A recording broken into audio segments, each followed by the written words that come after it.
क्या रूटीन्स हमेशा अच्छे हैं? रूटीन्स ये एक ऐसा टर्म है जिसके बारे में आई एम वेरी श्योर आपने बहुत सुना होगा और आपने लोगों से इसकी तारीफ भी बहुत और सुनी होगी कि एक बढ़िया रूटीन बनाइए, रूटीन बनाने से काम जो है वो जल्दी हो जाते हैं, आसानी से हो जाते हैं और हो जाए ये एंश्योर्ड रहता है।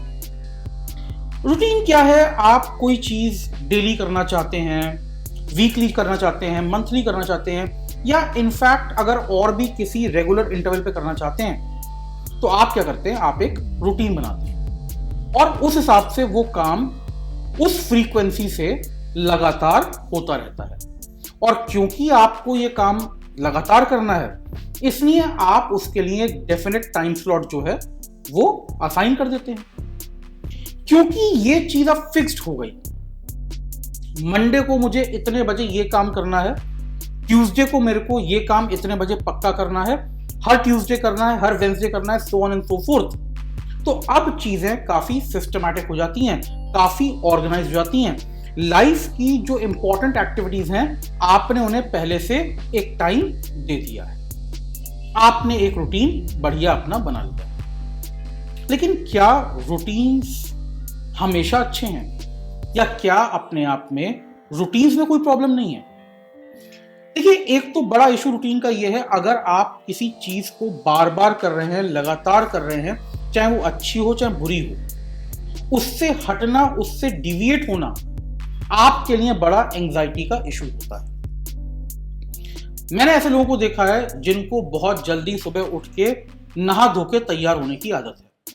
अब हो सकता है किसी दिन आप किसी ऐसी सिचुएशन में हो जहां पे आपके लिए सुबह उठते ही नहाना धोना तैयार होना पॉसिबल ना हो। मान लीजिए आप ट्रैवल कर रहे हैं, ट्रेन में हैं, ऐसे में believe me people feel anxiety क्योंकि उनका जो रूटीन है वो रूटीन फॉलो नहीं हो पा रहा है। फर्दरमोर अगर आप रूटीन अच्छे से बनाते हैं तो क्या करते हैं, आप अपने दिन में, अपने लाइफ में ऑलरेडी चीजें बहुत सारी भर लेते हैं। तो आपको लगता है कि मैं तो बिल्कुल पैक्ड हूं, मैं तो बिल्कुल बिजी हूं। आपने अपने रूटीन को ऐसे बनाया कि जहां पे भी आपको नॉर्मली खाली समय दिखता है आपने उन्हें पहले से प्लग कर दिया, कुछ कुछ डाल के आपने चीजों को रूटीन का पार्ट बना दिया। अब आपकी लाइफ ऑलरेडी नॉर्मल बेसिस पे बिल्कुल भरी हुई है।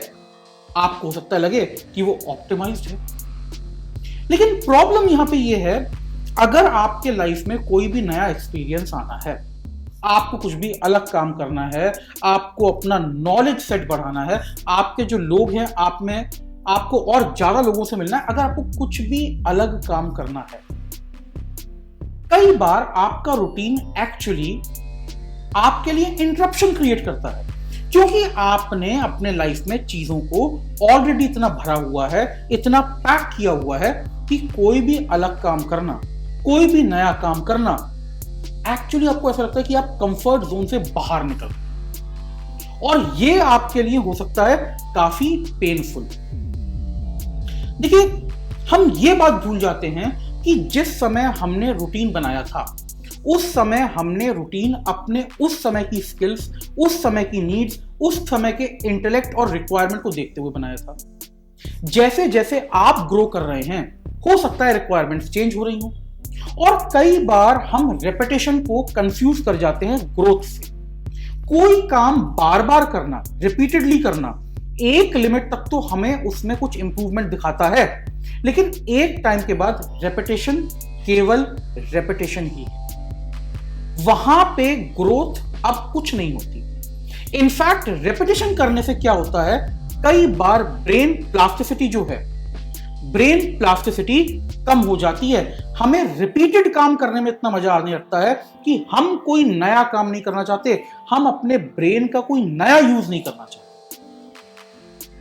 तो जहां अपने आप में रूटीन के बहुत फायदे हैं, रिपीटेशन के बहुत फायदे हैं, नॉलेज को लॉक इन करने में रेपिटेशन रूटीन बहुत बढ़िया है, वहीं इसकी लिमिटेशन भी याद रखिए।